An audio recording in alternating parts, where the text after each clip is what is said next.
Hello साथियों, good morning, नमस्कार, सुप्रभात। यूट्यूब का स्टडी चैनल एंजॉय स्टडी के परिवार में मैं बसंत आप लोगों को फिर से एक बार तहे दिल से स्वागत करता हूं।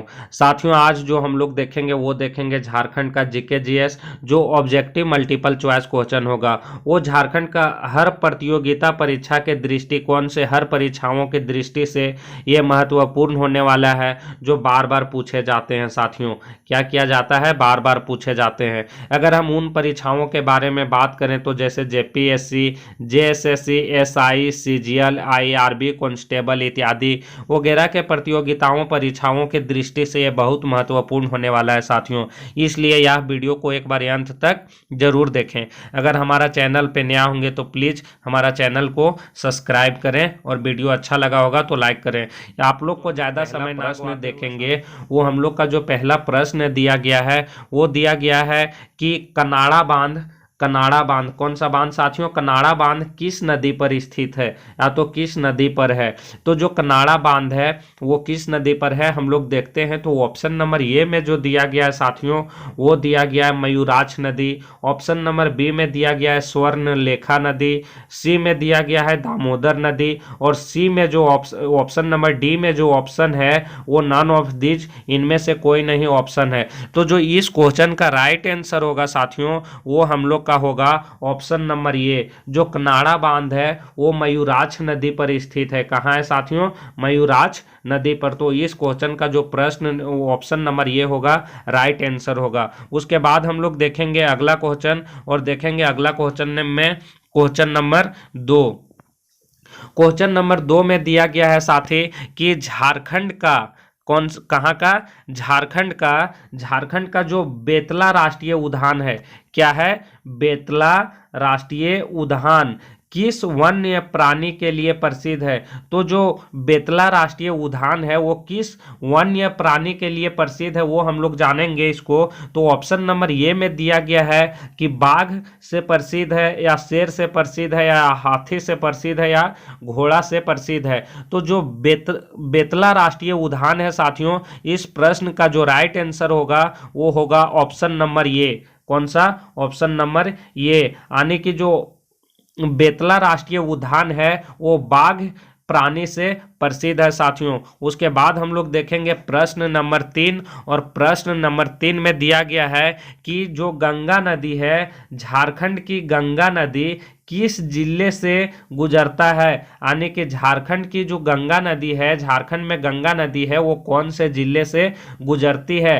तो ऑप्शन नंबर हम लोग में एक में जो दिया गया है वो दिया गया है साहेबगंज, बी में दिया गया है रांची, सी में दिया गया है लातेहार। तो जो इस प्रश्न का राइट आंसर होगा साथियों वो होगा ऑप्शन नंबर ये, साहेबगंज। यानी कि झारखंड का एकमात्र जिला है साहेबगंज साथियों, जिससे क्या है कि गंगा नदी होकर गुजरता है। यानी कि गंगा नदी जो है झारखंड के मात्र एक जिला साहेबगंज से संपर्क बनाती है।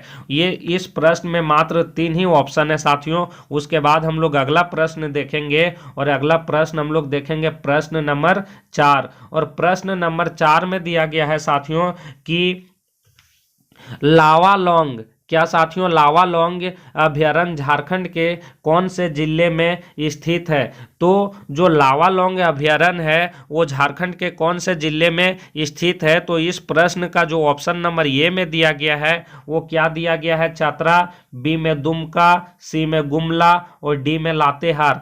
तो जो इस प्रश्न का लावा गैंग अभयारण्य जो है वो झारखंड के चतरा जिला में स्थित है। कहाँ स्थित है साथियों? चतरा जिला में। तो इस प्रश्न का जो राइट आंसर होगा वो होगा ऑप्शन नंबर ए। उसके बाद हम लोग देखेंगे प्रश्न नंबर 5, और प्रश्न नंबर 5 में हम लोग देखेंगे कि राज्य का जो राज्य है, राज्य विधानसभा का सदस्य ना होने वाला व्यक्ति भी मुख्यमंत्री के पद पर नियुक्ति किया जा सकता है।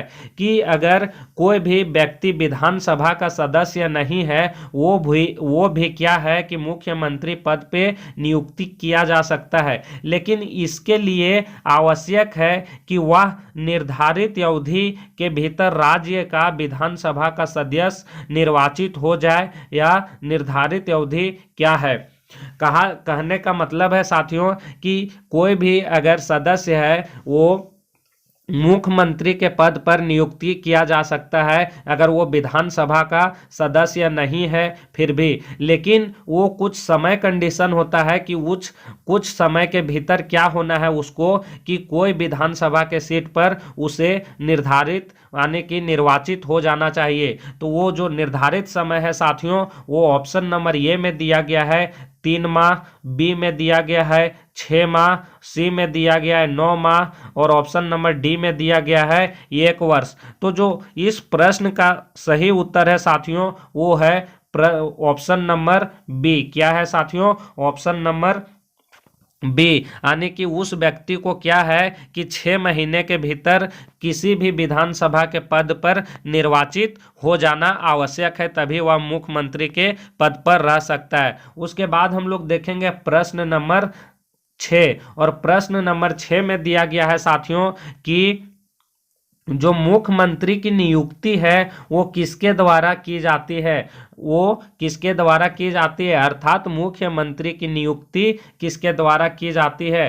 तो जो इस प्रश्न का ऑप्शन है वो है ऑप्शन ए में दिया गया है राष्ट्रपति, बी है उपराष्ट्रपति, सी है राज्यपाल और डी है प्रधानमंत्री। तो मुख्यमंत्री का नियुक्ति जो होता है वो होता है किसके द्वारा साथियों? तो वो होता है राज्यपाल का द्वारा, यानी कि इस प्रश्न का जो राइट आंसर होगा वो होगा ऑप्शन नंबर सी। कौन सा होगा साथियों?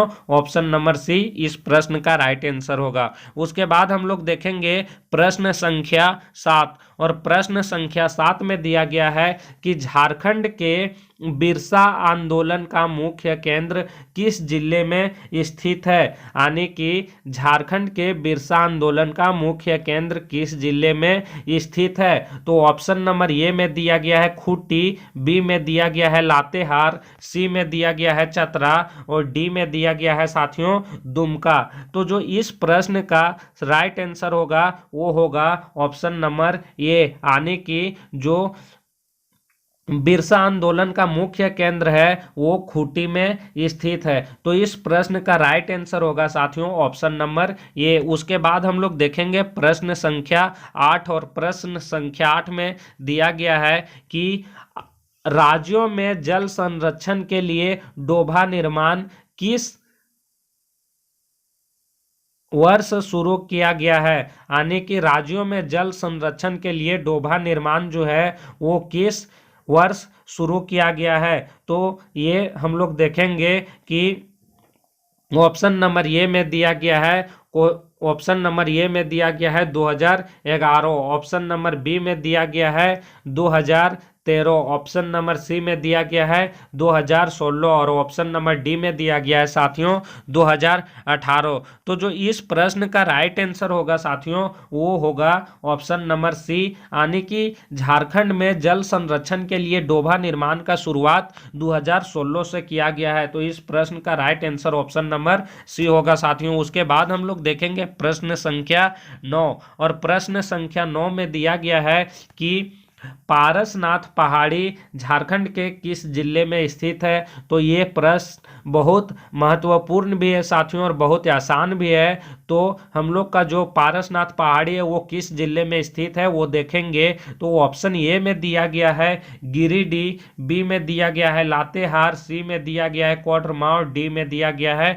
दुमका। तो जो इस प्रश्न का राइट आंसर होगा वो किसके कौन सा होगा? तो ऑप्शन नंबर ये राइट होगा साथियों। काहे कि जो पारसनाथ पहाड़ी है वो झारखंड के गिरिडीह जिला में स्थित है। उसके बाद हम लोग अगला प्रश्न देखेंगे, वो देखेंगे प्रश्न संख्या 10, और प्रश्न संख्या 10 में दिया गया है कि दलमा गज अभयारण्य झारखंड के किस जिले में स्थित है। तो दलमा गज अभयारण्य जो है वो झारखंड के कौन से जिले में स्थित है वो देखते हैं हम लोग। तो ऑप्शन नंबर ए में दिया गया है साथियों, ऑप्शन नंबर ए में दिया गया है पूर्वी सिंहभूम, बी में दिया गया है पश्चिमी सिंहभूम, सी में दिया गया है लातेहार और डी में दिया गया है कोडरमा।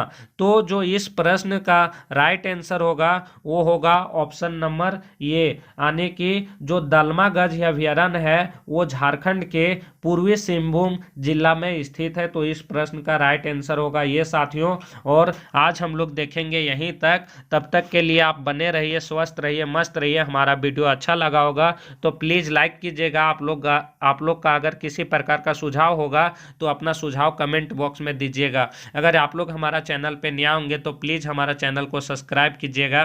धन्यवाद। फिर मिलते हैं आप लोग से अगला वीडियो में।